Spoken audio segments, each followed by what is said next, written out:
Tu peux faire une visualisation parfaite le soir. Tu peux entrer dans un état accompli. Tu peux ressentir quelques minutes que ta nouvelle réalité est déjà là. Mais si le lendemain, tu passes ta journée à penser « ça ne marche pas, je suis en retard, personne ne regarde, j'en ai pas assez, je ne suis pas encore légitime », alors tu viens de quitter l'état accompli.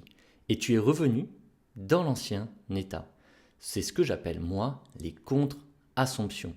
Et c'est probablement l'une des raisons principales pour lesquelles beaucoup de personnes disent « je manifeste, mais rien ne change ». Le problème n'est pas toujours la visualisation, le problème c'est ce que tu redeviens après la visualisation. Aujourd'hui, on va voir comment identifier les contre-assomptions qui détruisent ta manifestation sans que tu t'en rendes compte. Si tu veux suivre toute cette série, pas à pas, rejoins la communauté WhatsApp, il y a le lien dans la description de cette vidéo. Une contre-assomption, c'est une pensée, une émotion, une réaction ou une habitude qui confirme l'ancienne réalité. Tu dis vouloir l'abondance, mais tu passes ta journée à penser « je manque », tu dis vouloir réussir, mais tu interprètes chaque ralentissement comme une preuve d'échec. Tu dis vouloir être visible, mais tu ressens chaque regard comme une menace. Tu dis vouloir attirer des clients, mais tu crées ton contenu avec l'énergie de quelqu'un qui supplie d'être choisi. Ce sont des contre-assomptions. Ce ne sont pas juste des pensées, on va dire, négatives. Ce sont des micro-identités. Chaque fois que tu les vois, tu redeviens l'ancien toi. Et c'est là que la manifestation devient contradictoire. Tu plantes une graine le soir et tu la déracines pendant la journée. On va voir pourquoi ça bloque. Le problème, ce n'est pas d'avoir peur. Le problème, c'est de croire que la peur dit la vérité. Tu peux avoir une pensée comme « et si ça ne marchait pas ?» Ce n'est pas grave, la pensée peut passer. Mais si tu crois, si tu t'identifies à elle, si tu construis ton comportement autour d'elle, alors elle devient une assomption. Elle devient ton état, et ton état influence tout, ta posture, ta voix, tes décisions, ton énergie, ta manière de vendre, ta manière de créer, ta manière d'interpréter les résultats ou les signes. C'est pour ça qu'on ne travaille pas seulement les pensées, on travaille l'identité qui croit ces pensées. Il y a une expérience dont j'aimerais te parler. Il faut comprendre un phénomène dans cette expérience. C'est de la psychologie. Il y a un biais qu'on appelle le biais de confirmation. C'est la tendance du cerveau à chercher, sélectionner et interpréter les informations qui confirment ce qu'il croit déjà. Si tu crois que tu n'es pas légitime, ton cerveau va chercher des preuves. Si une personne ne répond pas à ton message, ça va amener une preuve que tu déranges. Une vidéo qui fait peu de vues, preuve que tu n'es pas intéressant. Un client qui hésite, la preuve que ton offre n'est pas bonne. Mais si tu es dans un autre état, tu pourrais interpréter les mêmes événements, mais différemment. Une personne ne répond pas, elle est peut-être occupée. Une vidéo fait peu de vues, tu apprends mieux à formuler ton message. Un client hésite, il a peut-être besoin de clarté. Le fait extérieur est le même, mais l'état intérieur change l'interprétation. Et l'interprétation change ton comportement, puis ton comportement change ton résultat. Voilà pourquoi les contre-assomptions sont dangereuses. Elles ne se contentent pas de te faire penser négativement, elles filtrent ta réalité. Elles te font voir uniquement les preuves de l'ancien monde. C'est pour ça que j'ai préparé un audio complémentaire pour t'aider à les repérer. Elle est dans le lien aussi dans la description. Pas pour forcer ce qu'on appelle le positif, mais pour apprendre à reconnaître les anciens programmes. Tu peux la télécharger. J'aimerais qu'on aille voir les contre-assomptions les plus fréquentes. Et dis-moi dans les commentaires si tu te reconnais, si tu n'as pas encore mis un like, ce serait bien de donner de la force à cette vidéo. Je vais te donner les plus fréquentes. Donc la première, c'est « ça ne marche pas ». C'est probablement la plus destructrice parce qu'elle montre chaque délai en échec. Tu fais une vidéo, elle ne décolle pas. Ton mental dit « tu vois, ça ne marche pas ». Mais la version alignée de toi ne conclut pas aussi vite. Elle observe, elle ajuste, elle continue. Elle ne transforme pas un résultat temporaire en identité définitive. Le deuxième, je suis en retard. Cette contre-assomption crée de l'urgence. Elle te fait comparer ton chemin, elle te pousse à courir. Et quand tu cours depuis la peur, tu perds ton axe. Tu ne crées plus depuis la vérité, tu crées depuis la panique. La troisième, c'est je ne suis pas légitime. Celle-là, elle est profonde parce qu'elle te pousse à attendre une permission extérieure. Plus de diplômes, plus de preuves, plus de résultats, plus de validation. Mais la légitimité ne vient pas seulement de ce que tu as déjà accompli. Elle vient aussi de la cohérence entre ce que tu vis, ce que tu comprends, ce que tu transmets et ce que tu incarnes. La quatrième. Les autres réussissent mieux que moi. Cette pensée te sort immédiatement de ton état, parce qu'elle transforme la réussite des autres en menace, alors qu'elle pourrait devenir une information, une inspiration, une preuve que c'est déjà possible. La cinquième. Si je réussis, je vais être jugé.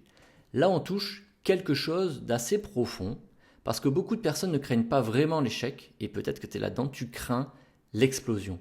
Tu crains d'être vu, critiqué, incompris, incomprise, rejeté. Si ton système nerveux associe la réussite au danger, il va freiner. Même si le mental dit je veux réussir, ça va même créer un double effet parce que tu forces contre toi-même. Prenons ce qu'on appelle un exemple concret. Tu publies une vidéo sur YouTube. Tu as travaillé dessus, tu y as mis de la profondeur, tu y as mis de la vérité, et après quelques heures, les vues sont faibles. L'ancien état, ça ne marche pas, je ne suis pas bon, les gens ne comprennent pas, je dois changer de sujet, je vais tout arrêter. Le nouvel état, c'est une donnée. Je construis ma chaîne, chaque vidéo clarifie mon message, je suis en train d'apprendre la formulation qui touche les bonnes personnes. Donc, je continue. Tu vois, la réalité extérieure n'a pas changé, mais l'identité qui regarde cette réalité a changé. Et c'est ça qui change tout. Parce que dans le premier cas, tu abandonnes ton axe, dans le deuxième cas, tu le construis. Regardez le même monde avec des lunettes différentes. Une contre-assomption n'est pas seulement mentale, elle va devenir physique. Tu la sens dans ce qu'on appelle le plexus qui se serre, la poitrine qui se ferme, le ventre qui serre, la respiration qui se raccourcit, les épaules qui montent, l'agitation intérieure, le besoin compulsif de vérifier. Quand ton corps entre dans cet état, il n'est plus disponible pour l'assomption. Il est en protection. Et un corps en protection cherche une preuve de danger. C'est pour ça que tu ne vois plus les opportunités, tu ne vois plus les signes, tu ne vois plus ce qui avance, tu vois seulement ce qui manque. Parce que ton corps cherche à confirmer l'ancienne sécurité, même si cette sécurité te limite. Je t'ai créé un programme à 27 €, il y a aussi le lien dans la description. On travaille sur ces contre-assomptions en profondeur. Tu vas identifier tes pensées dominantes, les réactions automatiques, ainsi que les scénarios de manque. Puis, tu vas apprendre à revenir dans un état accompli avec des protocoles concrets. Le lien est en description. Tu as aussi le canal WhatsApp et la vidéo complémentaire. La solution n'est pas de combattre tes pensées. Plus tu combats tes pensées, plus tu lui donnes de l'énergie. La solution, c'est de créer de la distance. Quand une pensée arrive, au lieu de dire « c'est vrai », tu dis « tiens ». L'ancien état revient. Cette phrase est puissante parce qu'elle te sépare de la pensée. Tu n'es plus la pensée, tu observes la pensée. Tu n'es pas ta pensée, tu es un penseur. Tu es un penseur mais pas la pensée. Et quand tu observes une pensée, tu peux choisir ton état. Exemple, pensée, ça ne marche pas.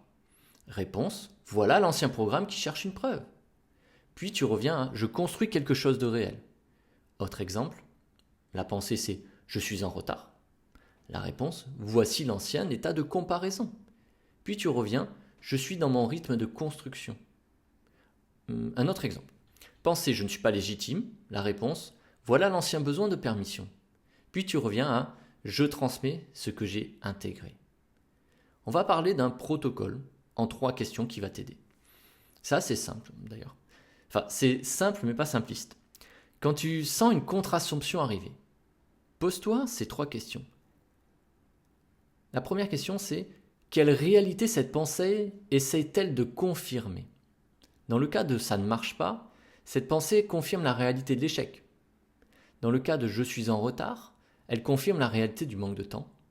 Dans je ne suis pas légitime, elle confirme la réalité de l'insuffisance. La question 2, à quel ancien moi cette pensée appartient-elle? C'est très important parce que cette pensée ne vient pas forcément de ton futur, elle vient souvent de ton passé, d'une ancienne version de toi, d'un ancien système de protection, d'une ancienne blessure ou d'un ancien regard.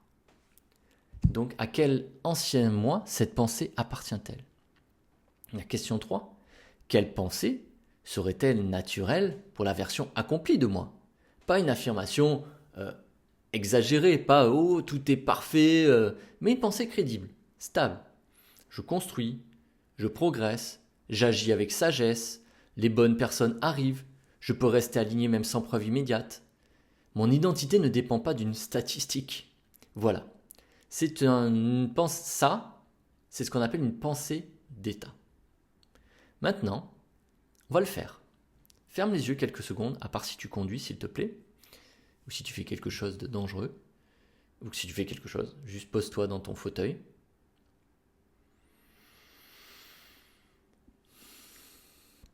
Ferme les yeux. Pense à une réalité que tu veux manifester. Argent, amour, visibilité, mission. Maintenant, observe la première résistance qui arrive. Peut-être. Oui, mais. Et si? Je ne suis pas sûr. Ah, c'est pas encore possible. Ne la rejette pas. Regarde-la. Puis demande-toi quelle ancienne réalité cette pensée essaie-t-elle de protéger. On respire. Observe cette pensée. Et si tu bailles, ça veut dire que le corps a besoin de plus d'oxygène. Ne retiens pas ton bâillement. Maintenant, dis intérieurement, je vois l'ancien programme. Je n'ai pas besoin de croire totalement à ce programme. Et je peux revenir à l'état que je choisis. On va prendre une respiration encore. Et maintenant, tu peux choisir une phrase plus stable. Je construis quelque chose de réel. Je peux avancer sans preuve immédiate. Je deviens la personne pour qui cette réalité est normale. Voilà. C'est simple. Mais si tu pratiques ça tous les jours, ton rapport à ta pensée change. Et il y a 3 comportements qui détruisent l'état accompli. Donc on a parlé des signes, maintenant l'état accompli. Vérifier compulsivement. Les pubs, les ventes, les messages, les vues. Et chaque fois, tu demandes à l'extérieur, est-ce que j'ai le droit de me sentir bien? Ça, c'est les contre-assumptions. Parce que l'état accompli ne demande pas une preuve toutes les 5 minutes. Il agit, il construit, il reste stable. Le deuxième, c'est raconter l'ancienne histoire. Tu dis, moi, ça ne marche jamais. J'ai toujours eu du mal avec l'argent. Personne ne me choisit. À force de répéter l'ancienne histoire, tu la rends familière. Et ce qui est familier devient normal. La troisième état qui détruit, confondre un délai avec un refus. Ce n'est pas parce que quelque chose ne se manifeste pas immédiatement que c'est non. Parfois c'est une construction, parfois ton identité se stabilise, parfois ton comportement s'ajuste, parfois ton système nerveux apprend à ne plus paniquer. Le délai n'est pas toujours une preuve d'échec, c'est souvent un espace d'intégration. Le vrai travail commence après la visualisation. Le soir, tu peux entrer dans cet état accompli, mais le lendemain, tu dois apprendre à garder une toile de fond intérieure. Pas de manière obsessionnelle, pas en répétant les affirmations toute la journée, mais avec des petits retours d'état. Avant d'écrire, depuis quel état je crée? Avant de publier, depuis quel état je me rends visible? Avant de vendre, depuis quel état je propose mon offre?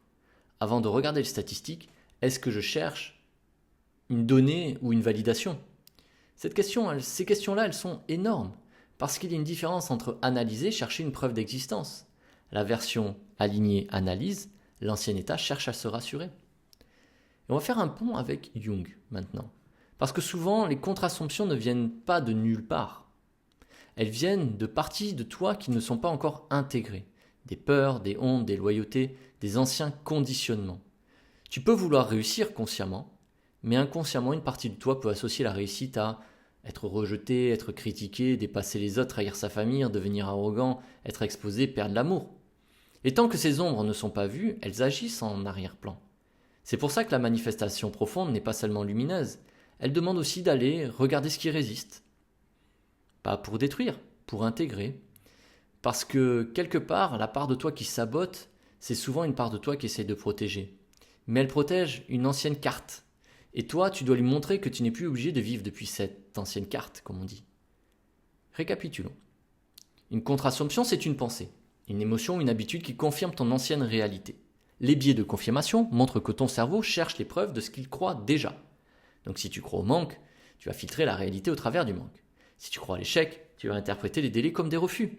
Si tu crois à l'illégitimité, tu vas transformer chaque silence en preuve contre toi. La solution n'est pas de combattre tes pensées, la solution est de les observer, de les nommer, puis de revenir à l'état choisi.